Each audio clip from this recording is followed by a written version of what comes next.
Buonasera, benvenuti voi che siete qui in questa notte calda,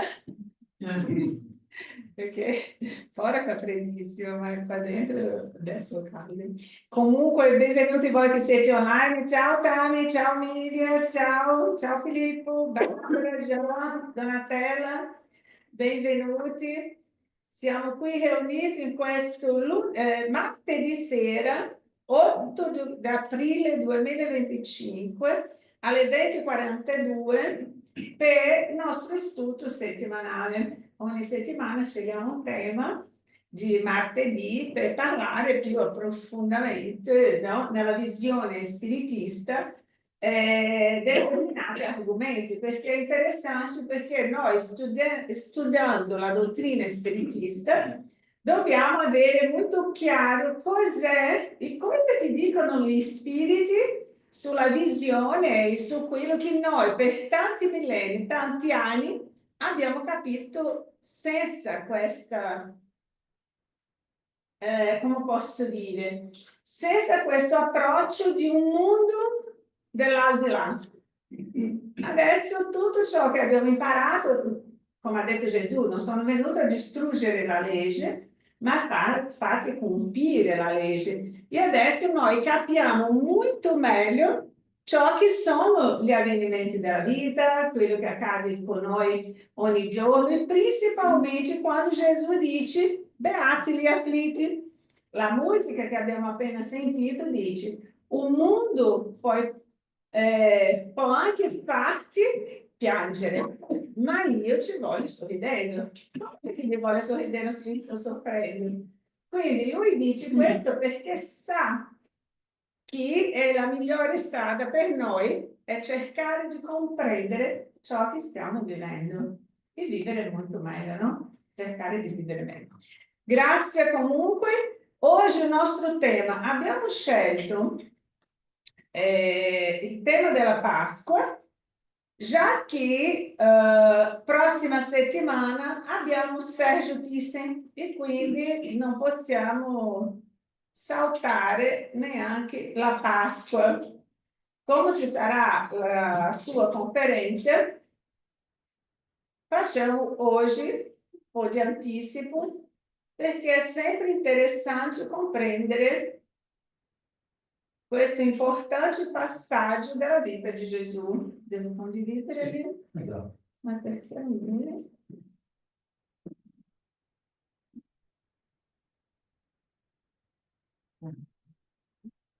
Quindi,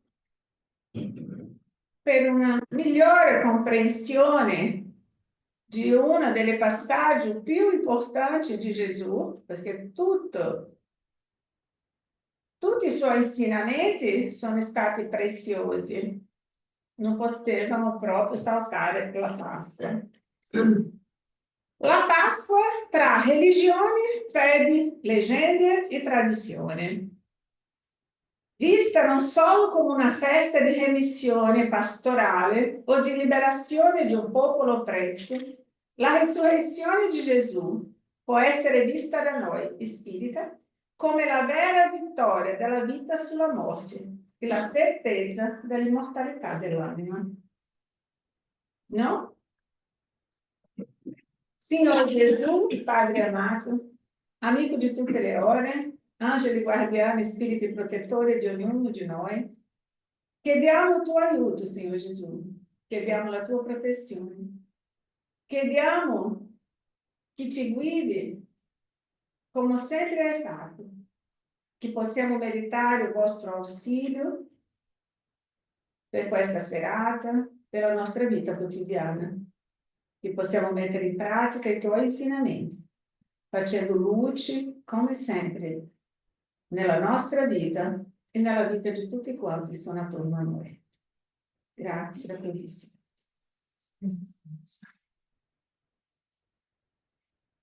Pois é, amici, iniziamo. Buonasera. Oddio, sono persa con queste... No, sì.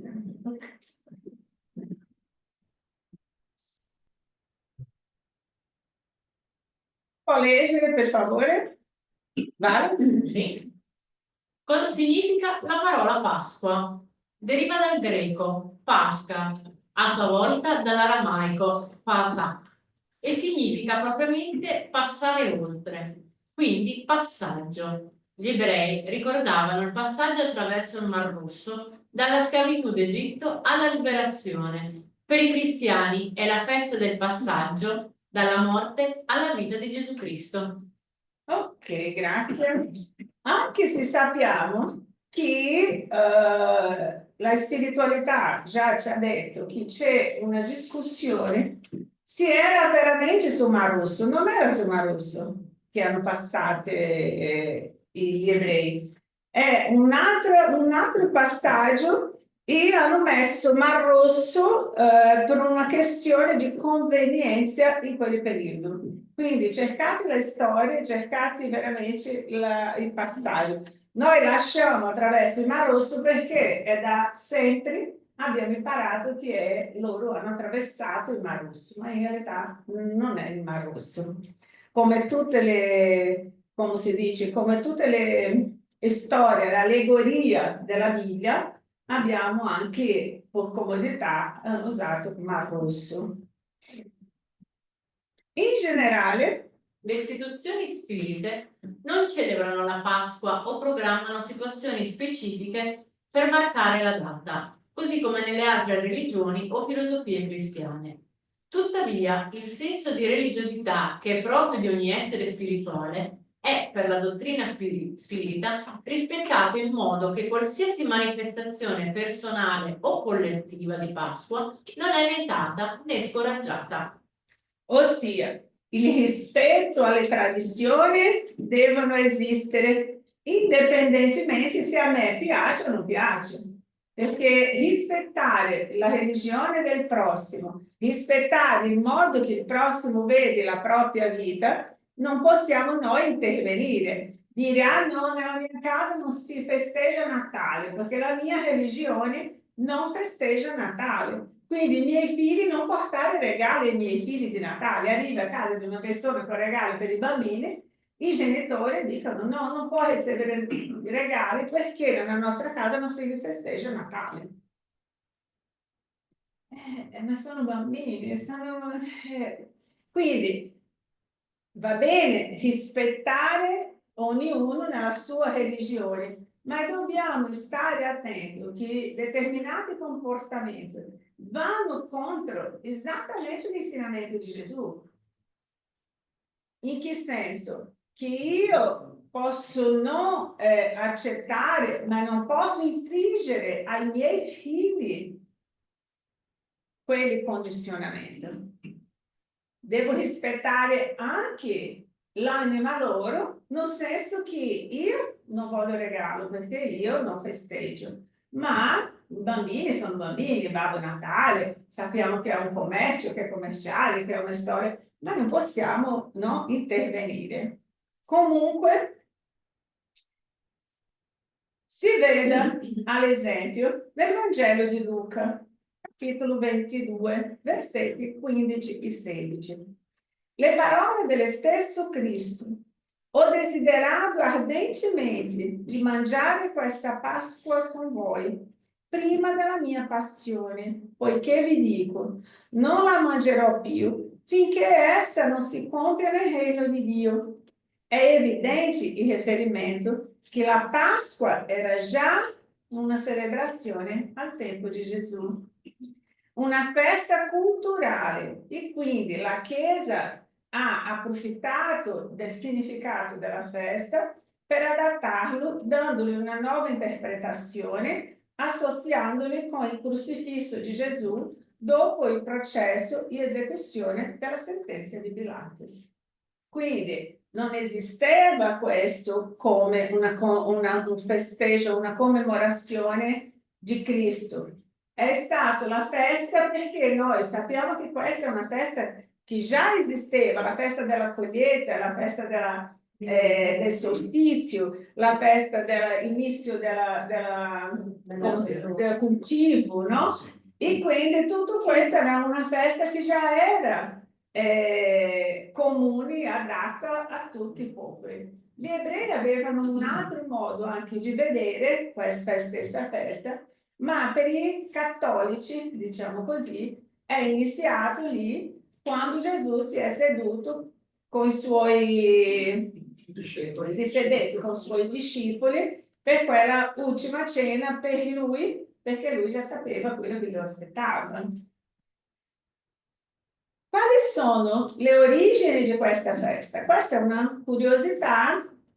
Mario, mi leggi per favore? Riesci? Ci provo. Quali sono le origini di questa festa? Storicamente, la Pasqua è l'unione di due feste molto antiche, comuni tra i popoli primitivi e tramandata dagli ebrei al tempo di Gesù. Si parla di Pesach, una danza culturale raffigurante la vita dei popoli nomadi, in un'epoca in cui il legame con la terra era molto vicino al loro modo di fare. La Pasqua è stata anche associata alla festa degli azimi nella Bibbia ebraica. Il nome di Pesach indica particolarmente la cena rituale celebrata nella notte fra il 14 e il 15 del mese di Nisan, in ricordo di quella che aveva preceduto la liberazione dalla schiavitù in Egitto. I successivi 7 giorni vengono chiamati festa dei pani non lievitati o festa dei pani azzi. Entrambi i festeggiamenti erano celebrati nel mese di aprile, Nisan. Più tardi, dall'evento biblico chiamato Esodo, fuga del popolo ebraico dall'Egitto, intorno al 1441 a.C., gli ebrei passarono a festeggiare. Gli ebrei passarono a festeggiare, ho mangiato. Come vedete, la storia ci porta a, come dice, è un evento cattolico. No, è un evento che già esisteva, che anche la Chiesa ha preso questo evento per fare un momento di festeggiamento. La Pasqua nell'interpretazione delle religioni tradizionali e altre sette si trova avvolta in un ambiente preoccupante di colpa e negatività. Dopotutto, si ritiene che Gesù avrebbe sofferto a causa dei nostri peccati, alludendo fuori luogo che tutta la sofferenza di Gesù sarebbe stata per salvarci dai nostri errori o gli errori commessi dai nostri antenati, nel particolare biblico di Adamo e Eva. La presenza dell'anello sacrificale che adempie le profezie del Vecchio Testamento, come la persecuzione e la violenza contro il Figlio di Dio, è palesemente visibile in tutte le chiese, nei crocifissi e tabelle che riportano le fasi della Via Crucis. La tradizione giudaico-cristiana di colpa è la grande differenza tra la tradizione pasquale e la Pasqua spiritica, se questa esistesse. È chiaro questo? Perché dobbiamo capire la Pasqua? Perché Gesù è venuto in questa terra per servire di guida e manuale per l'umanità, questo noi già sappiamo. Dopo tutti i percussori di Gesù, tutti gli spiriti illuminati che sono venuti sulla terra per poter fare una strada per chi potesse dopo arrivare a Gesù, che noi saremo, Gesù è venuto quando noi eravamo nella maturità della terra. La maturità vuole dire che già eravamo capaci di capire un po' di ciò che doveva dire. So che purtroppo abbiamo preferito non capire e dimenticare anche qual era lo scopo della missione di Gesù. In questo senso, Gesù ha approfittato ogni momento del suo passaggio su questa terra per insegnarci qualcosa. E se noi prendiamo dalla nascita alla morte di Gesù, abbiamo tutto il modello necessario per vivere su questa terra in un modo più sereno, più tranquillo, di affrontare e vivere le difficoltà. Le sofferenze che ha vissuto, il tradimento che ha sofferto, le violenze che ha sofferto, le bugie che hanno raccontato su di lui. Lui ci ha fatto vedere che tutto ciò che ha passato, avremo passato anche noi. E fino alla fine ci ha fatto delle lezioni importantissime. Solo che purtroppo determinati insegnamenti sono stati utilizzati come sempre di un modo diverso di quelli che sarebbe la realtà. Io posso dire di vivere con un peccato e che Gesù è venuto per salvarmi dai miei peccati. No, Gesù non è morto per liberarmi dai miei peccati. Gesù è venuto, è morto e risorto per insegnarmi a salvarmi. Non che la sua morte mi ha liberato di tutti i peccati. Ha una differenza in questa interpretazione. Avete capito? Gesù non è morto per salvarmi. Lui è venuto, ha vissuto, è morto e risorto per insegnarmi a salvarmi. Lui non ha dato i pesci ai pescatori, ha insegnato loro a pescare, ha spiegato da dove veniva il vento, ha spiegato da dove veniva la marea, ha spiegato di dove potevano, sì, non ha fatto miracoli, non ha messo pesce dentro della rete loro. Siete dalla parte sbagliata, dovete capire che è di là che dovete andare. È stato un miracolo? No. Gesù ha semplicemente utilizzato della sua capacità di capire come funziona il mare, la corrente e il pesce e ha insegnato a loro. Non ha preso lui la rete, ha buttato lui, ha preso lui il pesce e ha dato pesce a loro. Quindi noi dobbiamo capire quando dicono Gesù è morto, è come dire sei liberato di tutti i tuoi peccati a partir di oggi. Venite qua, in nome del Padre e dello Spirito Santo, dice 10 Ave Maria, 50 Padri Nostri, i tuoi peccati sono perdonati. È molto grave questa cosa. E quindi la responsabilità non è dell'altro che ha detto che i miei peccati saranno perdonati. I miei peccati saranno perdonati, sì, perché Gesù perdona tutti. E un atto di bene può cancellare un mondo di atto di male. Cancellare nel senso di, come si dice, in un senso filosofico, diciamo, non è questa la parola, ma adesso non mi viene, ma in realtà noi sappiamo che dobbiamo riprendere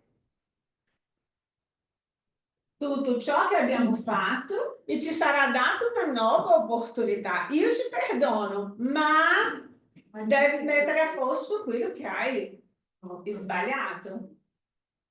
Ok? Perché Gesù con noi agisce come un padre cosciente di ciò che deve fare. Il esempio di questo, già vi ho detto una volta, un padre arriva a casa, la casa è girata di testa giù. Venerdì, sabato e domenica arriva a casa, no, è tutto sporco, tutto. E un figlio che dorme, bello, carino, meraviglioso. Lì dici, ma cosa, come posso? Domani è lunedì, ho la casa in questo modo. Ah, faccio io. Vai a bussare alla porta, manda a fare e devi fare tutto il lavoro fino a quando non finisci, non puoi andare a dormire. No? Dio cosa fa con noi? Bene, avete sbagliato tutto, non è un problema. Voi sarete nella terra, andate, tornate, fino a quando non metterete a posto tutto ciò che avete fatto di complicato. Io vi perdono, non ho nulla da perdonare. io non ho nulla da perdonarmi, perché voi, io già sapevo che voi, miei figli, avrebbe abusato della mia buona volontà, avrebbe sbagliato determinate cose, ma io capisco, io sono amore, ma il mio amore non può lasciare di essere un amore che educa. Il mio amore deve educare. E lì viene fa tutta la differenza capire, come dice qua, avrebbe sofferto a causa dei nostri peccati, alludendo fuori luogo che tutta la sofferenza di Gesù sarebbe stata per salvarti.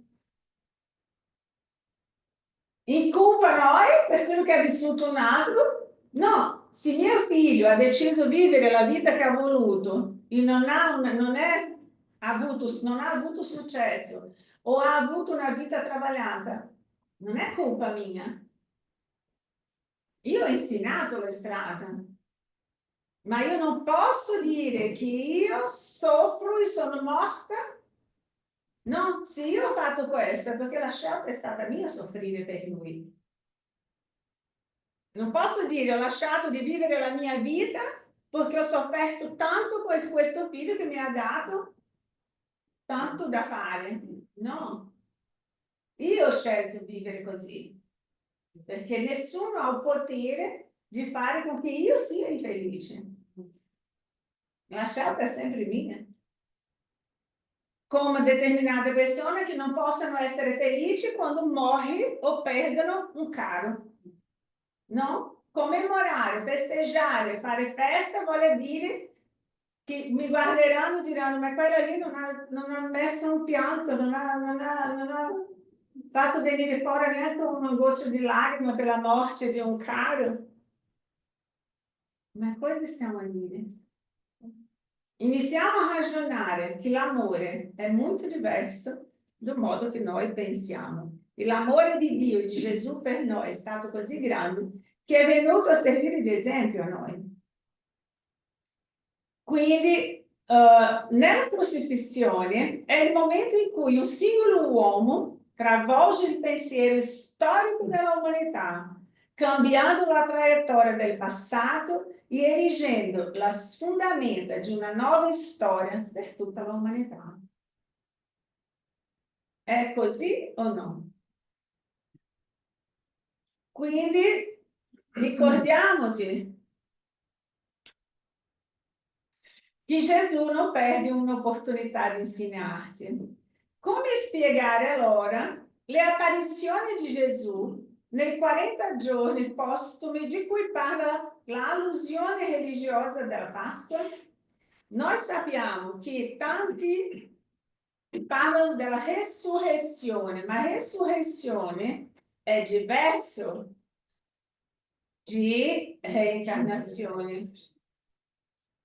Noi sappiamo che la resurrezione della carne non è possibile nel contesto della terra in quale noi viviamo, perché il mio corpo è tornato alla terra, è diventato alimento per altri esseri ancora in evoluzione, a quale io non posso riprendere quel corpo. Mi sarà dato sempre un nuovo corpo. Nel caso dell'apparizione di Gesù, come mai Maria non ha potuto toccarlo? Perché Maria non ha potuto toccarlo, Maddalena? Perché noi, già conoscendo lo spiritismo, sappiamo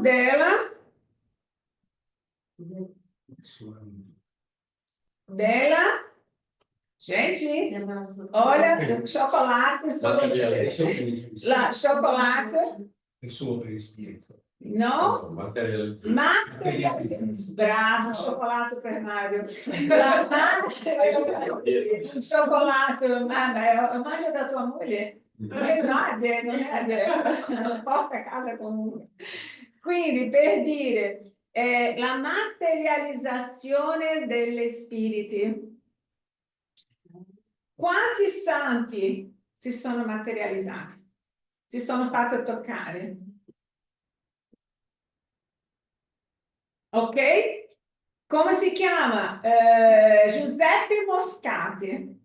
Sì. Guardate novamente o filme da vita di Giuseppe Moscati, medico napolitano, fantastico, meraviglioso, mi sono innamorata di lui. Dove lui sarà, sapete che sono innamorata, perché la sua storia è veramente bellissima, ispiratrice, una storia meravigliosa. E lui, non posso dire perché chi non ha visto il film deve vedere, ma la materializzazione dello spirito è possibile. Tante volte quello spirito si può lasciare toccare, altre volte non si può lasciare toccare perché la energia è così alta che se noi li tocchiamo loro possono sparire o noi prendere un shock. Ok? Quindi Gesù si è materializzato davanti a Maria e non ha potuto farsi toccare perché era ancora in trasformazione di questa materializzazione.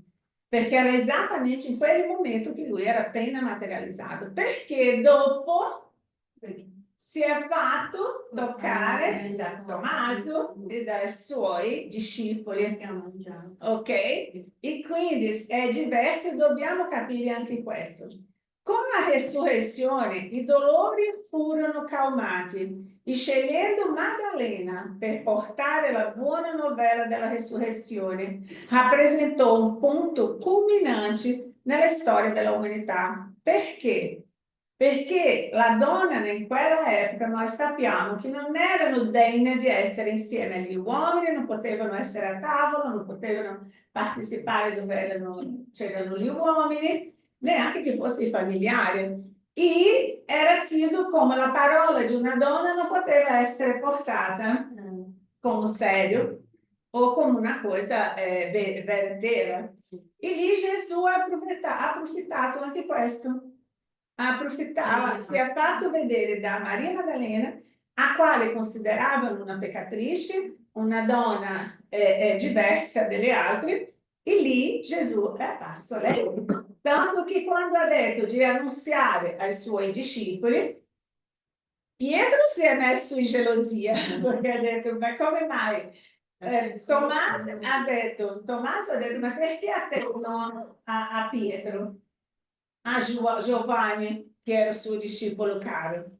Lui sapeva, ogni passo di Gesù è stato millimetricamente studiato. Ha avuto degli schemi. Ha avuto delle schede e già sapeva come funzionare. Ale? Un esempio, una materializzazione, quella della firma della Madonna di Guadalupe. Quella che la scienza non so studiato bene, ha guardato e non sono grado di dire niente. Esatto. Tutti si studiano. Quello del Guatemala? Sì. Esatto, Madonna di Guadalupe, esatto, abbiamo anche dei fan. So. E questo per dire, ci sono tanti casi di materializzazione conosciuti.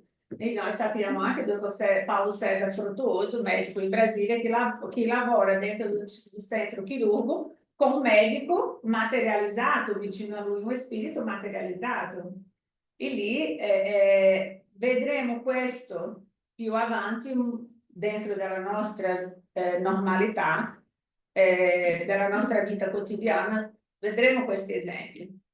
Ma l'angelo si rivolse a Maddalena dicendo loro, non abbiate paura voi, so che cercate Gesù, il crocifisso, non è qui, è risorto dai morti, e ecco, vi precede in Galilea, là lo vedrete. Proseguendo con il racconto del Vangelo di Matteo, le donne si allontanarono di corsa per dare l'annunzio ai discepoli. Vi ricordate,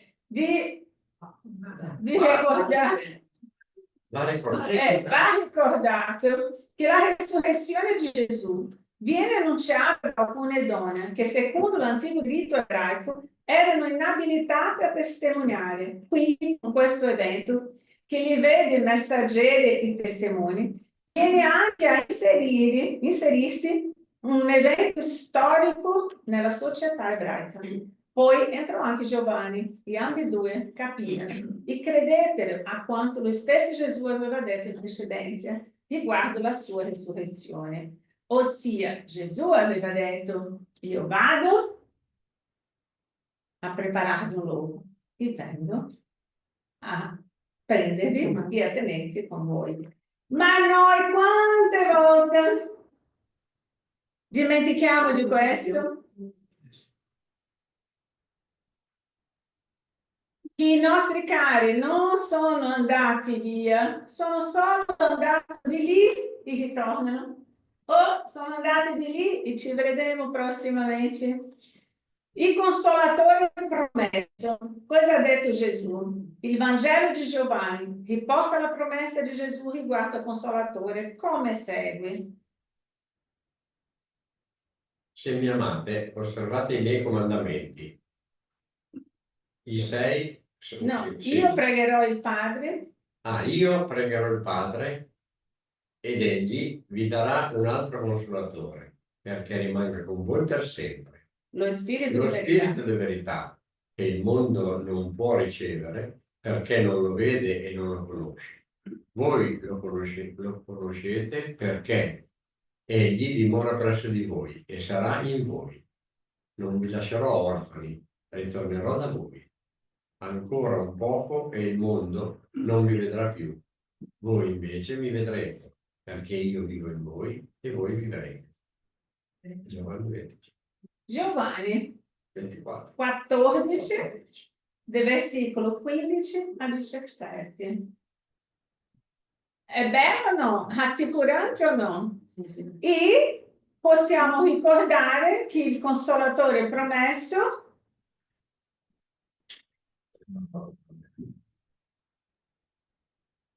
vale?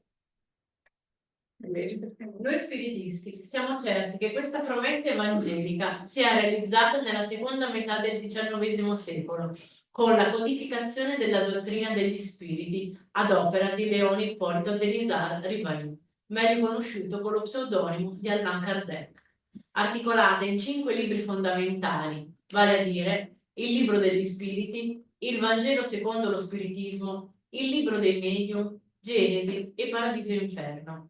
Perciò Kardec scrive: lo spiritismo viene ad aprirci gli occhi e le orecchie perché parla senza figure e allegorie, solleva il velo gettato apposta su certi misteri e viene infine a portare la suprema consolazione ai desiderati della terra e a tutti coloro che soffrono, dando una giusta causa e un utile obiettivo a ogni dolore.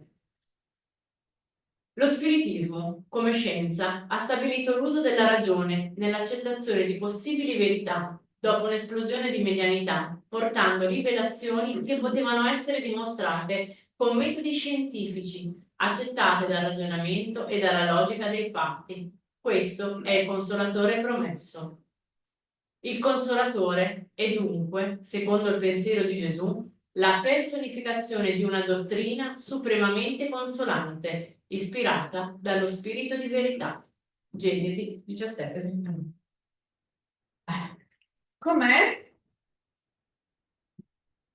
Volendo accettare o no questa realtà, gli spiriti non sono preoccupati se io credo, se io non credo, se io accetto o se io non accetto. Perché in realtà un giorno la verità sarà chiara a tutti noi, anche a chi non voglia vedere la verità. Questa sarà per noi e con noi sempre. Basta che io inizi a aprire gli occhi e capire la vera realtà. Cristo ci indica che l'uomo va costruendo se stesso nel correre delle molteplici vite in un progetto di educazione trascendente. Questa è la visione cosmica che lo spiritismo propone, un'educazione non solo del qui e ora, ma del qui e oltre, all'infinito, e che lui, il Cristo, sarà sempre con noi a guidarci nei momenti bui o incerti. Quindi questa realtà di andare e tornare, è una realtà che noi già vivenciamo, già vivemos ogni giorno. È una realtà che fa parte di noi. Quando noi dormiamo, il nostro corpo riposa, ma il mio spirito va oltre. volendo o non volendo, il mio spirito non rimane attaccato al corpo.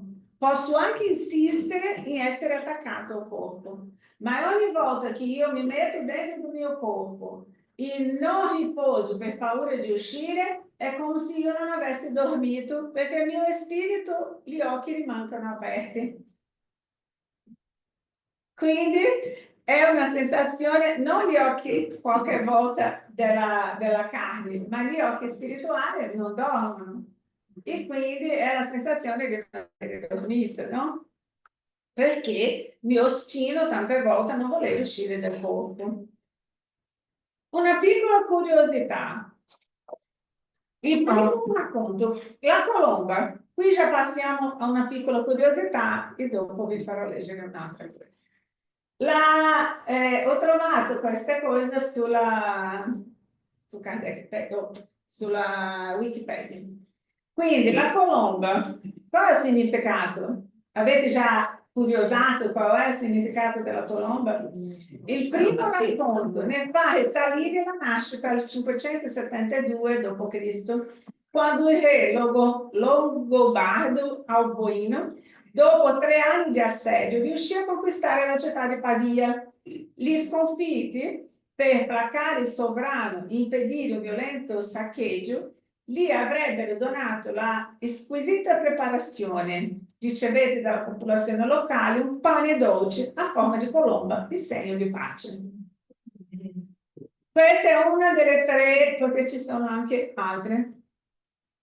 Questa perché si dà le uova colorate di Pasqua? Questo già conoscevo, ma un'altra versione. L'uovo è certamente il simbolo della Pasqua maggiormente rappresentativo. La tradizione dell'uovo pasquale, come aggiungono, risale a tempi antichissimi, addirittura precedenti al cristianesimo. Infatti, come simbolo della vita che si rinnova, l'uovo veniva dato un dono quando il giorno di Pasqua coincideva con i riti di primavera per festeggiare la fecondità. I persiani, ad esempio, consideravano l'uovo della gallina un segno di buon auspicio, simbolo della natura in rinnovamento già 300 anni fa.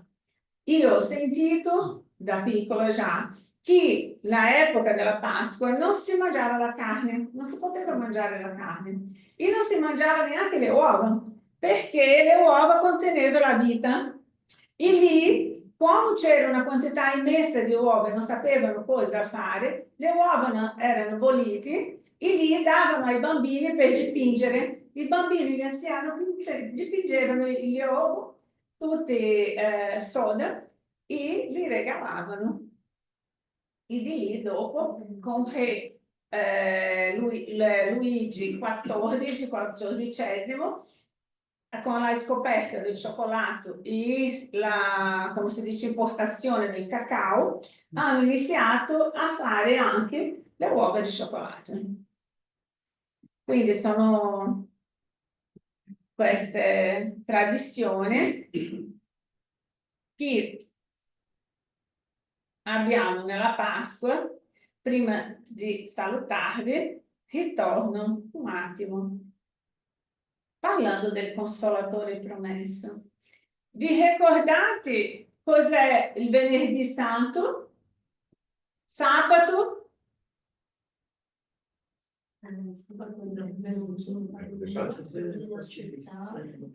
Il sabato.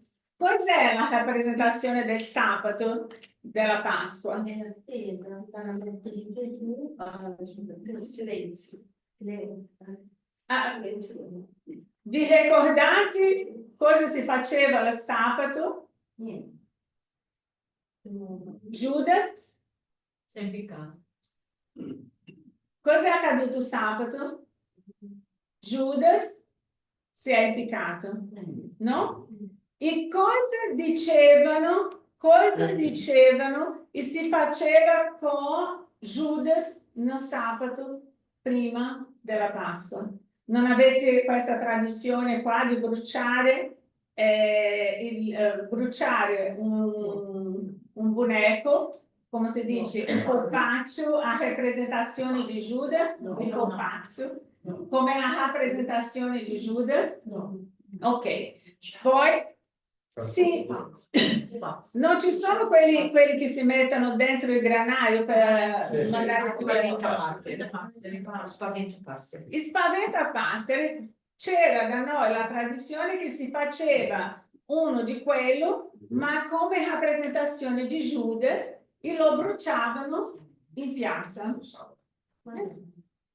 Come per vendicarsi di quello che è stato fatto, no? Avevano questa abitudine anni fa, mi ricordo quando ero piccola, che era come si dice, impicchiare Giuda. E vediamo ancora che nel nostro condizionamento di quello che ha fatto Giuda, abbiamo passato a giudicare l'attitudine di Giuda usando anche delle parole brutte qui, perché da noi queste parole che usate voi qui, da noi già non ci sono, già non c'è questa parola in riferimento a Giuda.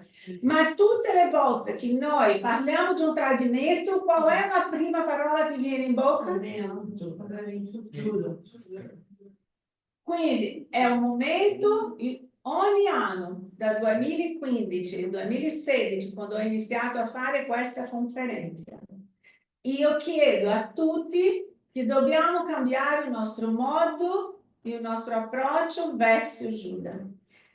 Noi già sappiamo che tutto che accade in questa vita ha un motivo di essere. Se non fosse Giuda ha fatto ciò che ha fatto, noi non abbiamo, Gesù non avrebbe potuto vivere la sua missione fino in fondo. Avrebbe bisogno di fare? No. Lui poteva dire no. Ma ci sarebbe sempre un altro a posto suo, perché Gesù aveva un scopo che doveva arrivare. E nessun ostacolo, nessun cambiamento potrebbe essere fatto in quello che è accaduto.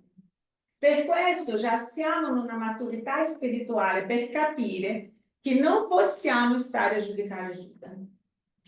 Ok? Vi farò una lettura per chiudere la nostra serata, che trovo che è emozionante e molto bella e che non possiamo non conoscere a quelli che non conoscono questa storia di Giuda.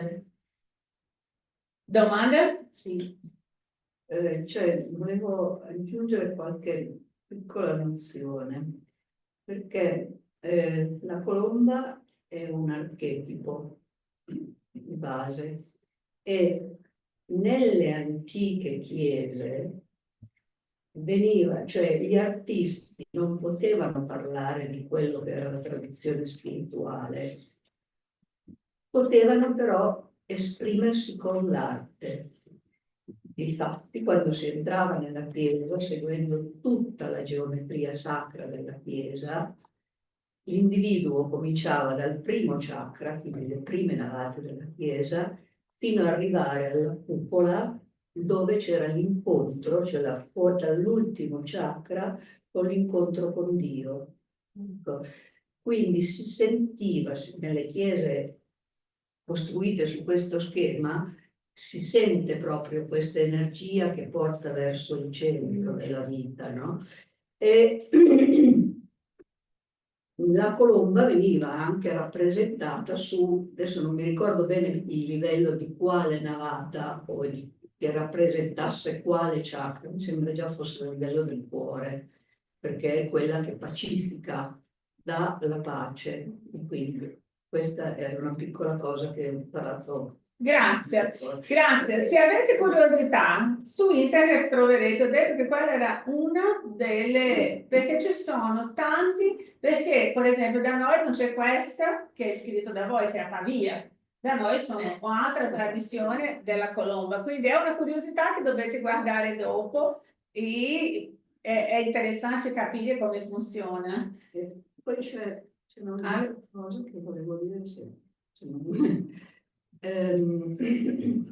allora, no, mi sono persa, mi viene quando poi mi ricordo. Ok, Ale? leggevo ancora un po' quel mondo non mi vedrà più.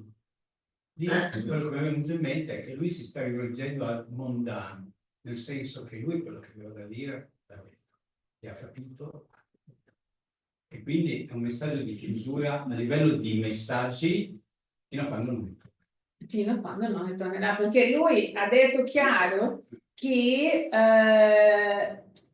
non ha bisogno che io lo veda come abbiamo visto, perché lui è dentro di noi. Io non li vedrò fuori.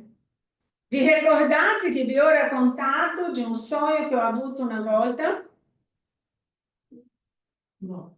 Questo piccolo, c'è un amico nostro che ha fatto una conferenza e lui ha raccontato queste storie.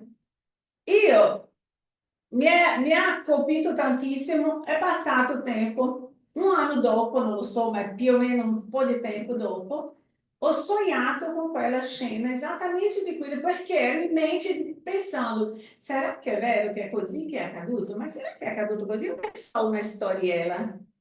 Io, una bella notte, mi sono vista dentro di una scena che avevo la testa infilata come se fosse una pellicola molto morbida che ho infilato la testa dentro.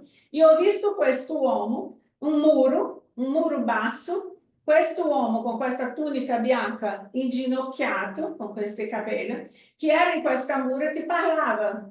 Non si vedeva cosa c'era dopo dietro questa mura bassa, perché lui era inginocchiato. Vicino a lui c'era un signore alto con un cetro in mano, un cajado, un cedro, che aveva in mano così, con la barba lunga, che guardava questo inginocchiato, che diceva: ma io voglio andare lì, voglio andare alla terra, devo andare alla terra, io vorrei il permesso per andare sulla terra. E lì di repente ho detto, ma cosa sta accadendo? E lì ho continuato ad ascoltare. A un certo momento questa voce, una voce che veniva di un'intensa allegria, di un'intensa voglia, che diceva: ma io voglio andare lì, io voglio scendere sulla terra, io devo andare perché io devo aiutare i miei fratelli a tornare a casa. Quella voce dentro, lui parlava in continuazione, la voce dentro in silenzio, un vuoto che non si vedeva nulla. Quello che era vicino ha detto: ma mio signore, sei sicuro che vuoi andare lì? Io voglio andare lì, io devo scendere sulla terra. E ha parlato, ma signore, lì ci sono tutti i pianeti che lei può scegliere per andare, ma la terra no. Loro sono ancora primitivi, sono ancora infantili. Lei non sa cosa passerà ancora lì, lei non ha bisogno di passare per questo. Ci sputeranno in faccia, ci trascineranno per le strade, non crederanno in te, ci faranno del male, ma non importa, io voglio andare lì. E continuava insistendo, guardando davanti, pur nulla. A un certo punto ho sentito una voce che ha rebombato, una voce che veniva di tutti i centri e diceva: sei sicuro di quello che mi stai chiedendo, mio figlio? Quando ho sentito quello, ho iniziato a tremare senza vedere il mio corpo, avevo solo la faccia. Ho detto: ma cosa sto facendo qui? Io non sono degna di essere in questa scena. Quando mi sono accorta che era Gesù, Mosè e Dio, che non si vedeva. Ma l'energia che ho sentito, ho detto: ma io non sono degna di essere qui, io devo uscire di qua immediatamente. Cercavo di uscire e non riuscivo a uscire. E continuato lì con la faccia attaccata, presa, tentando, non potevo nascondermi, una sensazione orrenda. E in certo modo, perché è stata una cosa fuori del normale. E lì Dio ha detto: mio figlio, tu sai che a partire dal momento che scenderai sulla terra, io non posso portarti di ritorno fino a quando non compirai il tuo ultimo momento. Ma io sono sicuro di quello che voglio. Ma il mio Signore parlava questo signor di barba vicino. Non andare lì. Ma come fa? Loro non ci crederanno.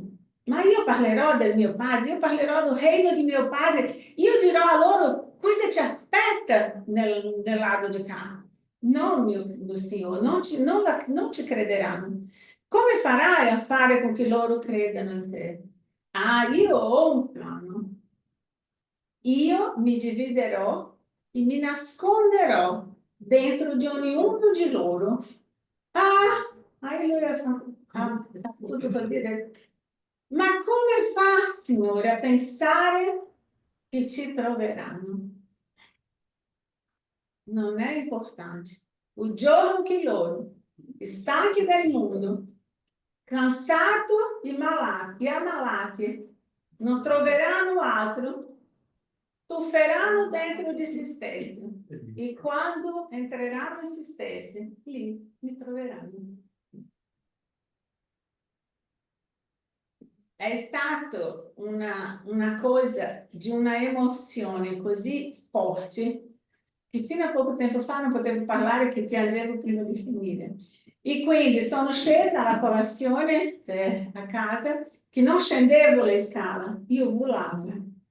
Io non sentivo per terra. Non sentivo chi ero, non sentivo il mio corpo, non sentivo io, parlavo ma non sentivo, era come se io non fossi io, fosse tutto, non sentivo il corpo, come se fosse solo il spirito. Volitavo fino alla cucina, avevo un'allegria, avevo una gioia. Ho raccontato a Mario cosa era accaduto, e raccontavo a lui guardava così e ho detto, io ero lì che raccontavo, dopo lui è andato via, io fino a mezzogiorno ero ancora con quella sensazione. Sono tornata a me stessa, al mio corpo, dopo pranzo. Fino all'orario di pranzo non riuscivo a sentire per terra. Non mi sono fidata neanche di guidare, perché non sentivo nulla che toccava. È stata una sensazione veramente meravigliosa. Ma comunque, questo per dire, quando Gesù ha detto, ancora un po', il mondo non mi vedrà più. Perché? Perché abbiamo sotterrato Gesù nella materialità. Abbiamo sostituito Gesù con la materialità. E non riusciamo più a sentirlo e a vederlo. Quando Papa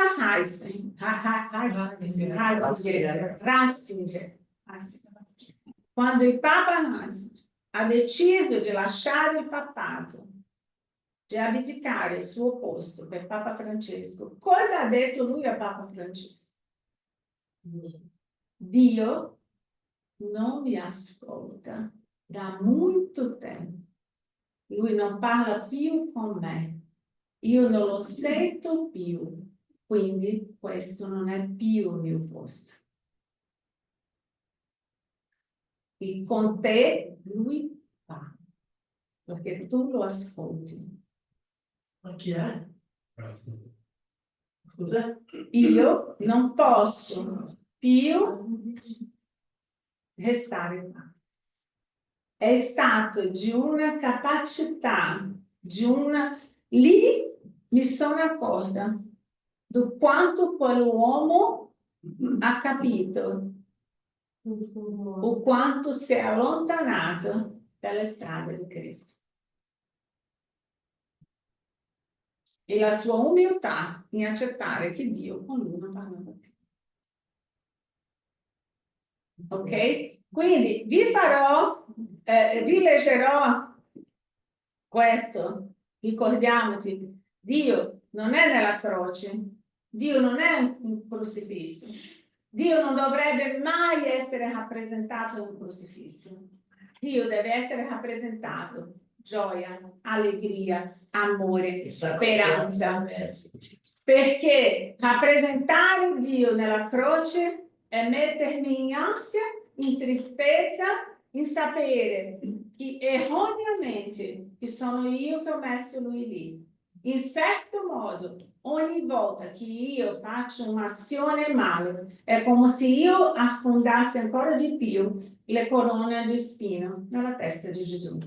Ma non è questo che lui vuole da noi. Lui vuole che io abbia la speranza, perché se no non sarebbe risolto. Non sarebbe venirvi a dire io sono la luce del mondo, perché io non posso vedere la luce nella sofferenza in un Cristo pieno di sangue, un Cristo frusticato, dietro in una chiesa dove vado a cercare la speranza, la pace, la serenità e mi deparo con un Cristo in quel modo. No, no, no e no. Non è questa la realtà. Ci sono anche Ok? Quindi nella Pasqua, quando sarete insieme ai vostri cari, ricordate di onorare il migliore esempio di Gesù. Un giorno saremo anche noi capaci di fare risplendere la nostra risurrezione. Festeggiate, amici miei, la vostra Pasqua come la trasformazione verso una vita piena e costruttiva con Cristo a vostro fianco. Vi farò leggere, prima di fare la chiusura, perché fa parte ancora della riunione, questo, una intervista psicografata da Chico Xavier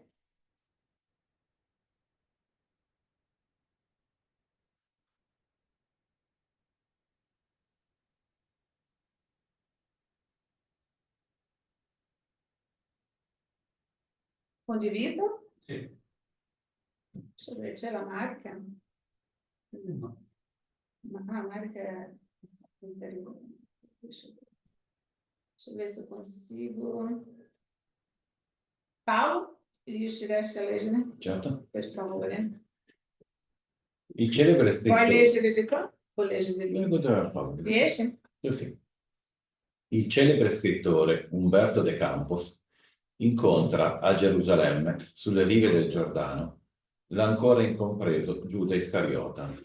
Gli parla della condanna di Gesù e gli concede un'intervista illuminante, dettata a Chico Xavier, a Pedro Leopoldo, il 19 aprile 1935. Un profondo silenzio pervase la città santa, l'antica capitale della Giudea. Sembra dormire un sonno secolare. Oltre c'è Getsemani, dove il divino maestro pianse durante una lunga notte di agonia. C'è il sacro Golgota e in ogni cosa silenziosa c'è una traccia della passione che i secoli conserveranno in eterno. E, in mezzo a tutto questo scenario, come una vena cristallina di lacrime, scorre silenzioso il Giordano, come se le sue acque silenziose, cercando il Mar Morto, volessero nascondere gli insondabili segreti del Nazareno alle cose tumultuose degli uomini. Fu così che, in una di quelle notti, vidi Gerusalemme oltre, che viveva la sua eternità di maledizioni. Gli spiriti possono vibrare in contatto diretto con la storia. Cercando un rapporto intimo con la città dei profeti, cercò di osservare il passato vivo dei luoghi santi. Sembra che le mani iconoclaste di Tito siano passate di lì come esecutori di un decreto irrevocabile. Ovunque aleggia ancora un alito di distruzione e di sventura. Legioni di elfi, avvolti nei loro antichi abiti, vagano tra le rovine sacre e in mezzo alle fatalità che gravano sul morto emporio degli ebrei, gli uomini non odono i gemiti dell'umanità invisibile. Sulle rive silenziose del Giordano, forse non lontano dal luogo sacro in cui il precursore battezzò Gesù Cristo, vidi un uomo seduto su una pietra. Una affascinante cordialità si irradiava dalla sua espressione facciale. «Sai chi è?» mi sussurrò qualcuno all'orecchio. «Questo è Giuda». «Giuda?»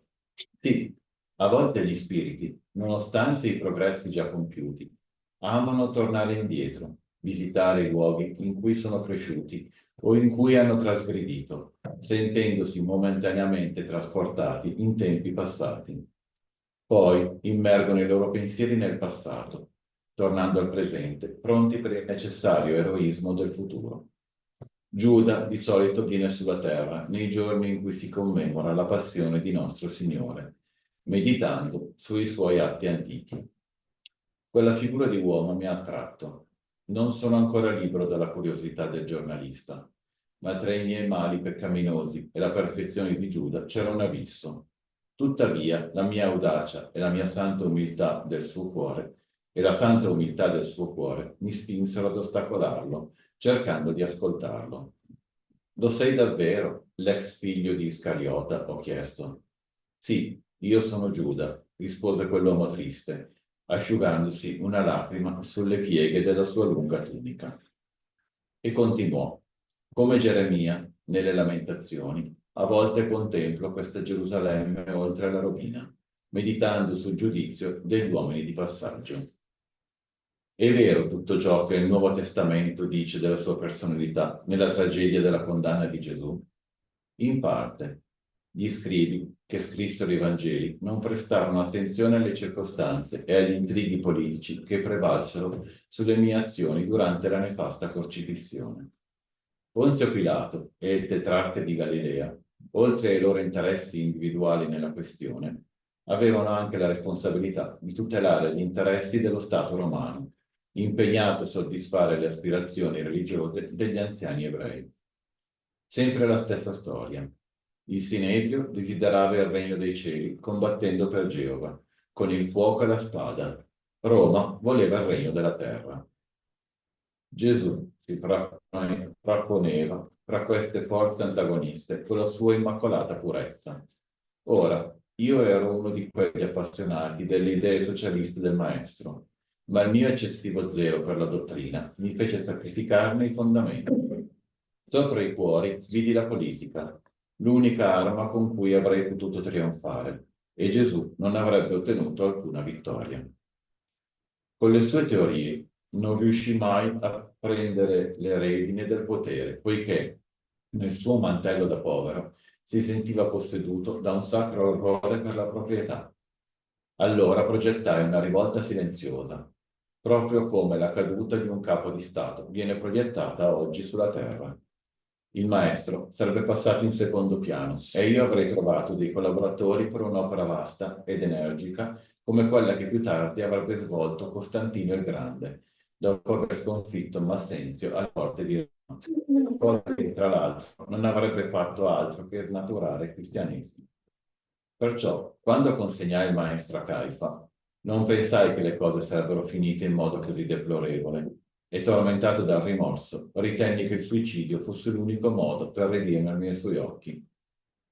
E sei riuscito a salvarti attraverso il pentimento? No, non potrei. Il rimorso è una forza preliminare per il lavoro riparativo.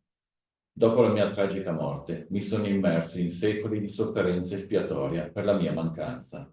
Ho sofferto gli orrori delle persecuzioni inflitte ai seguaci di Roma, della dottrina di Gesù, e le mie prove culminarono in un rogo inquisitorio, dove, imitando il maestro, fui tradito, venduto e usurpato. Vittima di un crimine e di un tradimento, ho lasciato le ultime tracce del mio crimine sulla terra, nell'Europa del XV secolo. Da quel giorno, in cui mi sono consegnato per amore di Cristo a tutti i tormenti e le infamie che mi degradavano, con rassegnazione e pietà per i miei carnefici, ho chiuso il ciclo delle mie dolorose reincarnazioni sulla terra, sentendo sulla mia fronte il bacio del perdono della mia stessa coscienza. E oggi stai meditando sui giorni trascorsi, pensai tristemente. Sì, sto riepilogando i fatti così come sono accaduti. Ed ora, unito a lui, che è nel suo luminoso regno delle altezze, che non è ancora di questo mondo, sento il segno dei suoi passi divini su queste strade. Lo vedo ancora sulla croce, mentre affida il suo destino a Dio. Sento il giudizio amorevole e ingiusto dei suoi compagni, che lo hanno abbandonato completamente, e mi tornano in mente con affetto le poche donne che lo hanno sostenuto nella sua dolorosa prova. In tutti gli omaggi a lui resi, sono sempre la ripugnante figura del traditore. Guardo con compiacenza coloro che mi accusano, senza chiedermi se possono scagliare la prima pietra. Il mio nome è gravato da una maledizione millenaria, come su questi luoghi pieni di miseria e di sventura. Personalmente, però, mi accontento della giustizia, perché sono già stato assolto dalla mia coscienza nel tribunale delle torture redentrici. Quanto al Divino Maestro, continuò Giuda tra le lacrime, la sua misericordia è infinita, e non solo verso di me, perché se io ho ricevuto 30 denari, vendendolo ai suoi carnefici, per molti secoli egli è stato venduto criminalmente nel mondo all'ingrosso e al minuto, a tutti i prezzi e in tutte le misure di monetazione aurea. È vero, conclusi, e i nuovi commercianti di Cristo non si impiccano dopo averlo venduto. Giuda se ne andò, dirigendosi verso il Santo Sepolcro, e io, perso nelle ombre invisibili al mondo, vidi che nel cielo alcune stelle brillavano sopra le nuvole opache e trifidi, mentre il Giordano scorreva nella sua immobilità come una distesa di acqua morta, alla ricerca di un mare morto. Di Umberto da Campos, dal libro Parole d'infinito. Medium Francisco Candido Xavier. Wow. Forte, no? Per questo Giuda già ha pagato in tante incarnazioni, in una di queste incarnazioni, la sua ultima è stata come Giovanna d'Arco. Come Giovanna d'Arco, lui è l'ultima incarnazione dove è stato tradito, venduto, hanno fatto quello che hanno fatto a Giovanna d'Arco, ma è stata la sua ultima incarnazione redentrice. Prima di questo ha incarnato diverse volte come seguaci di Cristo, soffrendo le più grandi miserie all'epoca del perseguitamento ai cristiani. E quindi in questo modo, un modo che lui ha trovato per redimirsi, anche il redimito. Ogni volta che noi qui sulla terra, per un atto ingiusto di qualcuno o una brutta cosa, usiamo una brutta parola. E noi sappiamo che ogni volta che nominiamo lui, sia in modo cattivo, perché so che le cose di lui in modo cattivo, lui questa energia la tiene. Anche se già ha subito tutto che doveva subire, lui, in quanto sulla terra ci sarà un uomo che nominerà suo nome in modo brutto, lui non si redimirà mai. Non verso Cristo, ma verso di noi. Quindi guardiamo le nostre parole. Guardiamo cosa stiamo proferendo sia verso Giuda sia verso chiunque. Ok? Grazie amici, grazie mille. Signore Gesù, Padre amato, ringraziamo questa opportunità di studio, ringraziamo Signore tutti questi insegnamenti, principalmente Gesù, la tua rinascita, che per noi sia veramente una rinascita a ogni giorno, come hai sempre detto gli spiriti, noi abbiamo l'opportunità di fare diversamente, di riscrivere la nostra storia. Ogni mattina è una pagina in bianco. Dipende di noi cosa metteremo in queste pagine. Grazie, grazie, grazie. Grazie a tutti.